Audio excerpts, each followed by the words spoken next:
BC 3300-നും 1300-നും ഇടയ്ക്ക് നിലനിന്നിരുന്ന ഇന്നത്തെ സ്ട്രക്ചറൽ ആൻഡ് സൊഫിസ്റ്റിക്കേറ്റഡ് സമൂഹത്തിന്റെ അതേ ടെക്നിക്കൽ വശം കൈമുതലാക്കിയ 1000-ലധികം കേന്ദ്രങ്ങളിലായി വ്യാപിച്ചു കിടന്ന ലോകത്തിലെ ഏറ്റവും വലിയ സംസ്കാരമായിരുന്നു ഇൻഡസ് വാലി സിവിലൈസേഷൻ എന്ന സിന്ധു നദീതട സംസ്കാരം.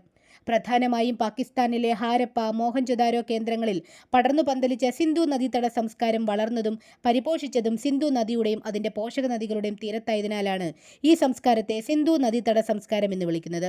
ഇന്ത്യയിൽ ഗുജറാത്തിലെ ലോത്തൽ, ധോളവീര, ഹരിയാനയിലെ രാഖിഗർഹി, രാജസ്ഥാനിലെ കാളിബംഗാൻ, പഞ്ചാബിലെ റോപ്പാർ എന്നീ കേന്ദ്രങ്ങളിൽ സ്ഥിതി ചെയ്യുന്ന സിന്ധു നദീതട സംസ്കാരത്തിന്റെ സിംഹഭാഗവും സ്ഥിതി ചെയ്യുന്നത് പാകിസ്ഥാനിലെ രവി നദിയുടെ തീരത്തുള്ള ഹാരപ്പൻ എന്ന പ്രദേശത്തായതിനാൽ ഈ സംസ്കാരത്തെ ഹാരപ്പൻ സംസ്കാരം എന്നും വിശേഷിപ്പിക്കുന്നു.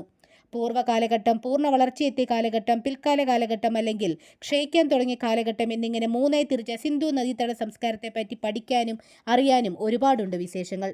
തുടർന്നും പുരാതനമായ ഈ അതിശയ സംസ്കാരത്തെ പറ്റി പഠിക്കാൻ താല്പര്യമുള്ളവർ ഞങ്ങളുടെ യൂട്യൂബ് ചാനൽ സന്ദർശിക്കുക. Kerala PSC, SSC, CAS, UPSC ഉദ്യോഗാർത്ഥികൾക്കും ഇതിലെ ഇൻഫർമേഷൻസ് എപ്പോഴും ഒരു മുതൽക്കൂട്ടായിരിക്കും.